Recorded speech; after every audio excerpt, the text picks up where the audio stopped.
Hey everyone, welcome back. I'm Jake. And I'm Sarah. We're so happy you're here. Have you ever been excited about a job opportunity but felt nervous because the interview was going to be in English? Maybe you knew your skills were good enough, but you weren't sure how to answer the interviewer's questions with confidence. You're definitely not alone. Many English learners worry about interviews because they don't know what questions they'll be asked or how to respond naturally. But here's the good news. Most job interviews follow a very predictable pattern. That's exactly what we're going to focus on today. Once you learn the most common interview questions and the right way to answer them, you'll feel much more prepared. You don't need perfect English to make a great impression. You just need clear, confident communication. In today's episode, we'll guide you through a typical job interview from beginning to end. We'll cover introductions, answering common interview questions, talking about your experience, discussing your strengths and weaknesses, asking thoughtful questions, and finishing the interview professionally. We'll also share useful vocabulary, polite expressions, and practical tips that native English speakers use in professional conversations. By the end of this episode, you'll know exactly what to expect in an English interview and how to answer with confidence. So imagine you're sitting outside the interview room. You've prepared your resume, taken a deep breath, and now someone opens the door and says, "Hello, we're ready for you now." Ready to make a great first impression and speak English with confidence? Then let's get started. Before we even get to walking into the room, let's talk about what happens before the interview, because preparation really does start earlier than people think. Right. Punctuality is a big one. Try to arrive about 10 to 15 minutes early. Showing up on time or a little early immediately signals reliability to the interviewer, even before you say a word. It's also smart to bring a few essentials with you: a couple of printed copies of your resume, a small notebook and pen, and an ID if the building requires one at the front desk. Little things like this show you came prepared. And don't forget to put your phone on silent or turn it off completely before you walk in. Nothing breaks an interviewer's impression faster than a phone buzzing in the middle of a conversation. Now, here's something a lot of learners overlook completely: what to actually wear. It matters more than people realize.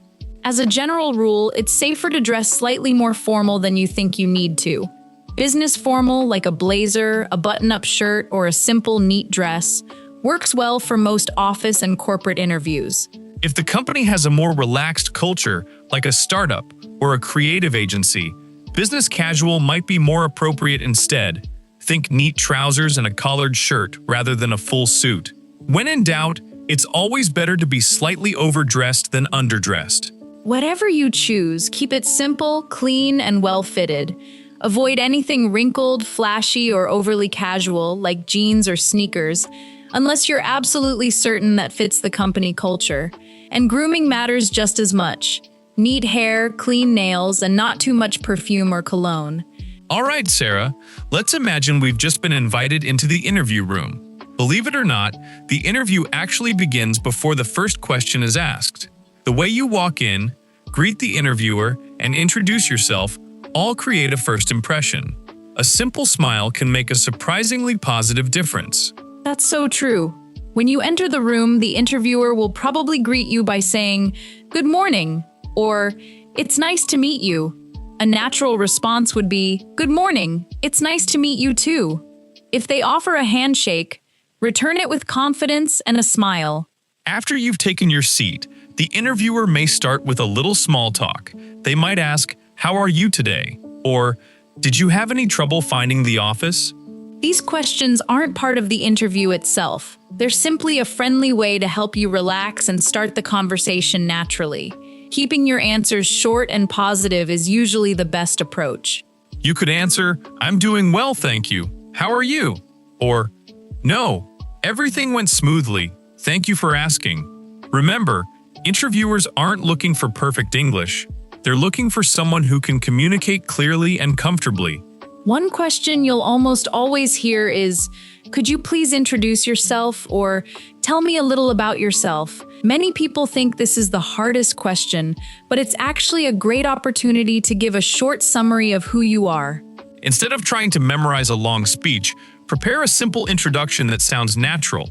Start with your name, mention your education or current job, talk briefly about your experience, and finish by explaining why you're excited about the opportunity. And don't forget your body language while all of this is happening. Making eye contact, sitting up straight, and listening carefully all help create a positive impression, even if you're feeling nervous underneath. A firm handshake and a genuine smile go a long way too. And try to keep your hands relatively still while you talk. Nervous fidgeting, like clicking a pen or playing with your hair, can be distracting even if you don't notice you're doing it. Your tone of voice matters as well. Try to speak at a steady, natural pace. Not too fast, which can sound nervous, and not too slow, which can sound unsure. Interviewers notice these small details because they often reflect how you'll communicate at work. Good communication really isn't only about words. Your posture, eye contact, and tone often say just as much as the sentence you're speaking. It's also completely normal to feel nervous before an interview. Almost everyone does, even people with years of experience. The goal isn't to eliminate that nervousness. It's just to stay calm enough to express your ideas clearly. All right, Sarah, now that we've introduced ourselves, it's time for the interviewer's first real questions. One of the most common is, why are you interested in this position? The interviewer wants to know whether you've researched the company and whether you're genuinely interested in the role. A thoughtful answer always leaves a stronger impression than a generic one. Instead of simply saying, "Because I need a job," focus on what attracts you to the company. You might say, "I'm excited about this opportunity because I enjoy working with people, and I believe my skills match this role." Another question you'll hear very often is, why do you want to work for our company? This is where a little preparation really helps. Before your interview, spend a few minutes learning about the company's products, services, or values so you can mention something specific. Interviewers always notice that extra effort. Imagine the interviewer asks the same question to 10 people. 9 give a very general answer, but one candidate mentions something specific about the company. Who do you think will stand out? Small details like that show genuine interest, not a copy-pasted application. Another classic interview question is, what are your strengths? Many people feel uncomfortable talking about themselves, but this is actually your chance to shine. Choose 2 or 3 strengths that are relevant to the job, and if possible, support them with a real example. That makes your answer feel much more believable than a list of adjectives. For example, instead of saying, "I'm hardworking," you could explain how you've successfully completed important projects or handled challenging situations. Real examples make your strengths feel genuine rather than memorized, and they help the interviewer picture you in the role. Of course, interviews aren't only about strengths. Sooner or later, many interviewers ask, "What's one of your weaknesses?" This question makes a lot of candidates nervous, but it's not meant to embarrass you. The interviewer wants to see whether you're self-aware and willing to improve. Honesty combined with a positive attitude is usually the best approach here. You don't need to pretend you're perfect, because no one is. Instead, choose a real weakness you're actively working on. For example, you might say, "I used to feel nervous speaking in front of groups, but I've been practicing through presentations and online courses." That kind of answer shows growth and a willingness to learn, qualities every employer values. All right, Sarah. Once you've answered the basic questions, the interviewer will often ask about your past experiences. You might hear something like, "Can you tell me about a challenge you faced at work?" Or, "Describe a difficult situation and how you handled it." These are called behavioral interview questions because the interviewer wants to understand how you've responded to real situations in the past. They believe your past behavior gives clues about how you'll perform in the future. Instead of giving a very short answer, it's usually better to tell a simple story. Start by explaining the situation, describe what you needed to do, talk about the action you took, and then share the result. This makes your answer clear, organized, and much easier for the interviewer to follow. It also shows that you can explain your ideas logically in English, which is a skill in itself. Another question that's becoming more common is, "Can you tell me about a time you worked as part of a team?" 4. Almost every company values teamwork because very few jobs are done completely alone. The interviewer wants to know if you can cooperate with others, communicate effectively, and solve problems together. Choosing a real example from school, work, or even volunteer activities can make your answer much stronger. And when you tell that story, don't focus only on what the team achieved. Explain your own contribution as well. Maybe you organized meetings, solved a problem, or completed an important task before the deadline. You may also hear a question like, how do you handle pressure or tight deadlines? This isn't necessarily asking whether your job has been stressful. Instead, the interviewer wants to know how you stay organized when there's a lot to do. A calm, practical answer makes a much better impression than simply saying, "I work well under pressure." You could mention that you prioritize your tasks, create a schedule, communicate with your team, or break large projects into smaller steps. Even if you've faced stressful situations before, try to focus on the solution rather than the problem. That habit alone creates a much more positive impression than dwelling on what went wrong.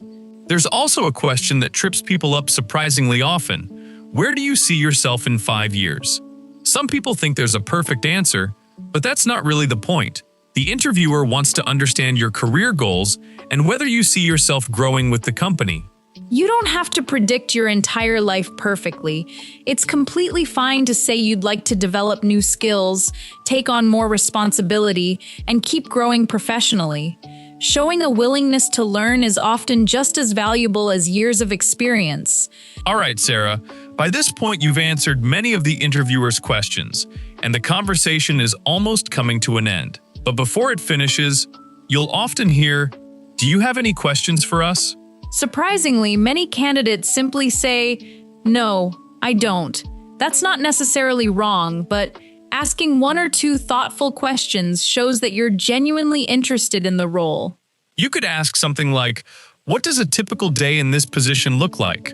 Or, "What qualities do successful employees usually have here?" These questions show curiosity rather than just focusing on getting the job. They also help you decide whether the position is actually a good fit for you. Remember, an interview is a two-way conversation. Salary sometimes comes up too. The interviewer may ask, "What are your salary expectations?" This can feel a little uncomfortable, but there's no need to panic if you've done some research beforehand. You don't have to give an exact number immediately if you're not ready. You could politely say, "I'm open to discussing a salary that's fair for the responsibilities of the role and in line with industry standards." As the interview wraps up, the interviewer might explain what happens next. Something like, "We'll be in touch next week." Even if you don't get an answer immediately, that's completely normal. Many companies take time to make their final decision before reaching out. Before you leave, don't forget to thank the interviewer for their time. A simple line like, "Thank you for meeting with me today. I really enjoyed our conversation," sounds warm and professional. One more thing that's easy to forget once the interview is over. Sending a short thank you email within 24 hours really does make a difference. It doesn't need to be long, just a few lines thanking them for their time, mentioning one specific thing you discussed, and saying you're looking forward to hearing back is more than enough. It's a small gesture, but it reminds the interviewer of you in a positive way, especially if they're deciding between a few strong candidates. One thing I've learned over the years is that a successful interview isn't about giving perfect answers to every question. It's about communicating clearly, showing genuine interest, and letting your personality come through. Interviewers know candidates can be nervous. They're usually looking for someone honest and prepared, not someone with every answer memorized. So instead of trying to sound perfect, focus on having a real conversation. Listen carefully, take a moment to think before you answer, and speak with confidence. Every interview, whether you get the job or not, is valuable experience. The more interviews you attend, the more comfortable you'll become, and that helps both your career and your English. Well, that brings us to today's episode on how to prepare for an interview in English. We covered a lot more ground than just the questions themselves. We did. We talked about arriving early and bringing the right essentials, dressing appropriately for the company culture, and using strong body language, eye contact, posture, a calm tone, and a genuine smile. We also walked through the most common interview questions, from "tell me about yourself" all the way through strengths, weaknesses, behavioral questions, teamwork, salary, and what to ask the interviewer yourself. And don't forget the small details at the end, thanking the interviewer in person and following up with a short thank you email within a day or so. Little things like that genuinely leave a lasting impression. Before we finish, here's a challenge for you. Stand in front of a mirror and answer 3 common interview questions out loud in English. Tell me about yourself, why do you want this job, and what are your strengths? Record yourself if you can, and pay attention not just to your words, but to your posture and tone too. Every practice session brings you one step closer to feeling confident. And don't worry if your answers aren't perfect the first time. Every successful professional has been a beginner at some point. Interviews are a skill that improves with practice, just like speaking English itself. If you found today's episode helpful, we'd really appreciate a thumbs up, and feel free to share it with someone who's preparing for a job interview. Don't forget to subscribe so you never miss our upcoming lessons. Thank you so much for spending your time with us today. We're truly grateful to be part of your English learning journey, and we hope this episode helps you walk into your next interview feeling ready. Keep practicing, keep preparing, and remember that confidence really does grow one conversation at a time. Until next time, and when your next interview begins,